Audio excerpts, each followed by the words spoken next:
Kalau dengar kata sejarah, jangan langsung mikir, berat ya. Tenang, di channel Fitri Soimah, sejarah gak pakai ngantuk, sains gak pakai mumet.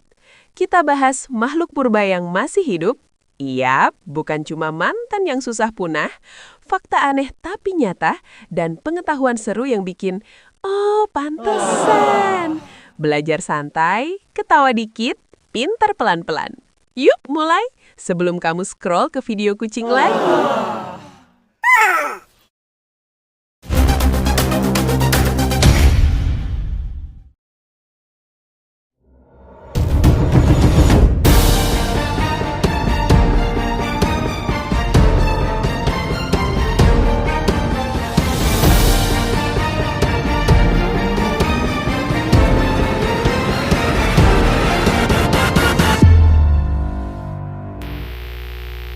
Kita sering membayangkan hewan purba sebagai makhluk yang telah lama punah, terkubur dalam fosil dan buku sejarah. Dinosaurus, mammoth, atau makhluk raksasa lain seolah menjadi simbol masa lalu yang tak mungkin kembali. Namun, kenyataannya, tidak semua makhluk purba menghilang bersama waktu. Beberapa di antaranya justru masih hidup hingga hari ini, bersembunyi di laut dalam, hutan lebat, atau tempat-tempat yang jarang dijamah manusia. Mereka bukan sisa kegagalan evolusi, melainkan bukti bahwa bertahan hidup tidak selalu berarti berubah. Hewan-hewan ini telah melewati kepunahan massal, perubahan iklim ekstrim, dan pergantian zaman yang memusnahkan jutaan spesies lain. Pertanyaannya kini bukan hanya bagaimana mereka bisa bertahan, tetapi apa yang bisa mereka ajarkan tentang sejarah kehidupan di bumi. Bab 1. Coelacanth. Ikan yang seharusnya punah. Coelacanth adalah salah satu penemuan paling mengejutkan dalam sejarah biologi. Ikan ini diyakini punah sekitar 66 juta tahun lalu, sejaman dengan dinosaurus. Namun, pada tahun 1938, seekor coelacanth hidup ditemukan di perairan Afrika Selatan, mengguncangkan dunia ilmiah. Bentuk tubuhnya hampir tidak berubah selama ratusan juta tahun. Siripnya menyerupai kaki, seolah menjadi penghubung antara ikan dan hewan darat. Coelacanth hidup di laut dalam, jauh dari jangkauan manusia, seakan memilih bersembunyi agar tetap bertahan. Ia menjadi simbol nyata bahwa sejarah kehidupan tidak selalu mengikuti apa yang kita duga. Bab 2. Kepiting tapal kuda. Darah biru dari zaman purba. Kepiting tapal kuda telah hidup lebih dari 450 juta tahun, jauh sebelum dinosaurus muncul.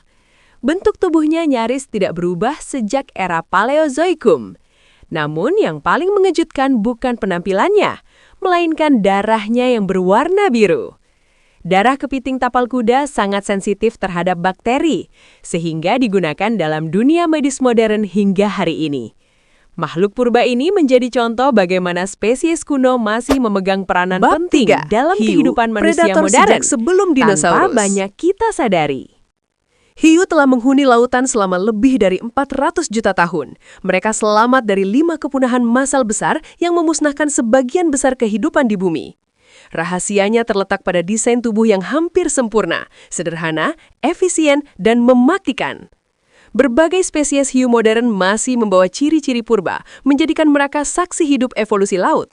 Namun, ironisnya, kini justru manusia yang menjadi ancaman terbesar bagi predator kuno ini.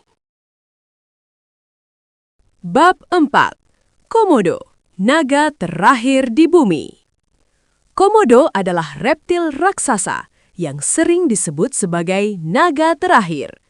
Ia merupakan sisa dari kelompok kadal purba yang pernah tersebar luas di berbagai belahan dunia. Komodo hidup di wilayah terbatas di Indonesia, seolah menjadi penjaga terakhir dari dunia reptil raksasa yang pernah mendominasi daratan. Gigitan komodo bukan sekedar luka, ia membawa racun dan bakteri mematikan, senjata alami yang terbentuk jauh sebelum manusia mengenal perang. Di alamnya sendiri, komodo adalah penguasa mutlak. Namun hari ini, makhluk purba ini hidup di wilayah yang sangat terbatas. Bukan karena alam menolaknya, tetapi karena dunia manusia semakin menyempitkan ruangnya. Komodo mengingatkan kita satu hal, masa lalu belum sepenuhnya pergi. Ia hanya bertahan di tempat terakhir yang tersisa. Bab 5. Nautilus. Fosil hidup dari laut dalam. Di kedalaman laut, jauh dari cahaya matahari, waktu seolah bergerak lebih lambat. Di sanalah hidup satu makhluk yang menjadi saksi hampir seluruh sejarah kehidupan di bumi.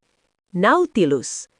Makhluk ini telah hidup lebih dari 500 juta tahun, jauh sebelum dinosaurus menguasai daratan. Bahkan sebelum ikan modern muncul, Nautilus sudah mengapung di samudra purba. Ia sering disebut sebagai fosil hidup, karena bentuk tubuhnya hampir tidak berubah sejak ratusan juta tahun lalu. Seolah-olah alam menemukan desain yang begitu sempurna hingga tidak perlu lagi memperbaikinya. Cangkang spiral Nautilus bukan sekedar pelindung. Di dalamnya terdapat ruang-ruang kecil yang diisi gas dan cairan, memungkinkan Nautilus mengatur daya apungnya secara presisi. Naik, turun, tanpa sirip kuat, tanpa kecepatan tinggi. Sebuah teknologi alami yang jauh lebih tua daripada kapal selam buatan manusia. Berbeda dengan banyak predator laut, Nautilus bukan pemburu agresif. Ia bergerak perlahan, mengandalkan penciuman tajam untuk menemukan sisa-sisa makhluk laut di kegelapan. Ia tidak mengejar, tidak bertarung, dan jarang terlihat oleh manusia. Dan mungkin justru karena itulah ia bertahan. Ketika kepunahan massal menghantam bumi, ketika gunung meletus, iklim berubah, dan spesies demi spesies lenyap, Nautilus tetap hidup, bersembunyi di kedalaman, menyesuaikan diri tanpa perlu berubah menjadi lebih ganas. Namun hari ini, setelah bertahan ratusan tahun, ancaman terbesar bagi Nautilus bukan lagi alam. Perburuan untuk cangkangnya yang indah, penangkapan berlebihan, dan perubahan ekosistem laut membuat makhluk purba ini semakin langka. Ironisnya, makhluk yang selamat dari kepunahan dinosaurus justru terancam oleh peradaban modern. Nautilus mengajarkan satu pelajaran penting, bahwa kelangsungan hidup tidak selalu tentang kekuatan, kecepatan, atau dominasi. Kadang, yang paling bertahan adalah mereka yang hidup selaras dengan lingkungannya. Di dunia yang terus bergerak cepat, Nautilus tetap melayang perlahan di laut dalam, mengingatkan kita bahwa masa lalu belum sepenuhnya hilang. Ia masih bernafas di kedalaman yang jarang kita pahami. Bab 6. Aligator dan buaya, penjaga rawa purba. Aligator dan buaya telah hidup lebih dari 200 juta tahun. Mereka menyaksikan zaman dinosaurus datang dan pergi. Ketika banyak makhluk raksasa punah, mereka justru bertahan. Karena tubuh mereka sejak awal sudah sempurna untuk bertahan hidup. Kulit tebal melindungi tubuhnya. Rahang kuatnya mampu menghancurkan tulang. Namun senjata terbesar mereka bukanlah kekuatan, melainkan kesabaran. Berjam-jam mereka menunggu di bawah permukaan air, menyatu dengan lingkungan, menghemat energi, hingga satu momen menentukan tiba. Meski sering dianggap kejam, aligator dan buaya memiliki peran penting. Mereka menjaga keseimbangan rawa, mengendalikan populasi, dan memastikan ekosistem tetap hidup. Ada perbedaan di antara keduanya. Aligator umumnya hidup di air tawar dengan moncong lebar, sementara buaya mampu hidup di air asin dengan moncong lebih runcing dan agresif. Dua jalur evolusi, satu tujuan, bertahan. Hari ini penjaga rawa purba itu bukan lagi penguasa tanpa ancaman. Habitat menyusut, konflik dengan manusia meningkat, dan keberadaan mereka semakin terdesak. Makhluk yang selamat dari kepunahan dinosaurus kini diuji oleh dunia modern. Di rawa yang masih tersisa, aligator dan buaya tetap menunggu, setia pada naluri purba mereka, menjaga alam seperti yang telah mereka lakukan selama jutaan tahun. Bab 7. Serangga purba. Makhluk kecil penyintas besar. Di dunia yang sering kita anggap kecil dan sepele, ada makhluk yang diam-diam menjadi penyintas terbesar sepanjang sejarah bumi. Serangga. Mereka telah hidup lebih dari 400 juta tahun. Jauh sebelum dinosaurus menguasai daratan, serangga sudah lebih dulu ada, merayap, terbang, dan beradaptasi di hampir setiap sudut planet ini. Tubuh mereka kecil, namun kemampuan bertahannya luar biasa. Eksoskeleton keras melindungi tubuh. Metamorfosis memungkinkan perubahan total, dan jumlah yang besar memastikan selalu ada yang bertahan. Ketika iklim berubah, ketika daratan terbelah dan menyatu kembali, serangga tidak menantang alam. Mereka menyesuaikan diri.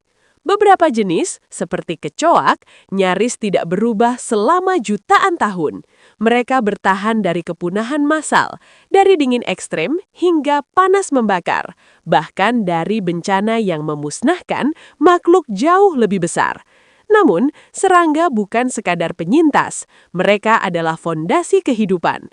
Penyerbuk tanaman, pengurai sisa makhluk hidup, dan penghubung rantai makanan. Tanpa mereka, ekosistem akan runtuh perlahan. Ironisnya, makhluk kecil ini sering kita anggap gangguan.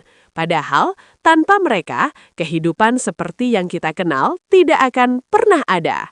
Serangga purba mengajarkan kita satu hal penting, bahwa ukuran bukan penentu kekuatan. Yang mampu bertahan paling lama bukan yang terbesar, melainkan yang paling mampu beradaptasi dengan perubahan. Di bawah kaki kita, di udara, dan di tempat yang jarang kita perhatikan, para penyintas besar itu masih terus hidup, melanjutkan kisah purba yang belum pernah benar-benar berakhir. Mengapa mereka bisa bertahan? Hewan-hewan purba yang masih hidup memiliki satu kesamaan, stabilitas. Mereka hidup di lingkungan yang relatif konsisten atau mampu beradaptasi tanpa perlu perubahan drastis. Evolusi tidak selalu tentang menjadi lebih maju, tetapi tentang menjadi cukup. Apa yang akan terjadi selanjutnya? Jika hewan-hewan ini mampu bertahan selama ratusan juta tahun, pertanyaannya kini berbalik pada manusia. Apakah peradaban modern mampu menghadapi perubahan yang kita ciptakan sendiri? Hewan-hewan purba yang masih hidup adalah penjaga waktu. Mereka membawa pesan sunyi dari masa lalu, bahwa kehidupan tidak selalu bergerak lurus menuju kemajuan. Kadang, bertahan adalah bentuk kebijaksanaan tertinggi. Selama mereka masih ada, sejarah kehidupan di bumi belum sepenuhnya berakhir.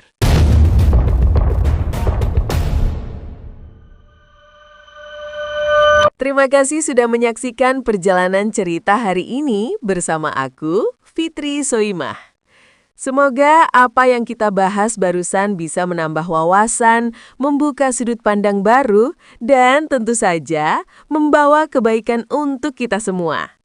Jangan lupa untuk like, komen, dan subscribe supaya kamu nggak ketinggalan cerita-cerita menarik berikutnya di channel ini. Tetap sehat, tetap semangat, dan terus jaga hati dalam setiap langkah kehidupan. Sampai ketemu di video selanjutnya. Wassalamualaikum dan salam hangat dari aku, Fitri Soimah.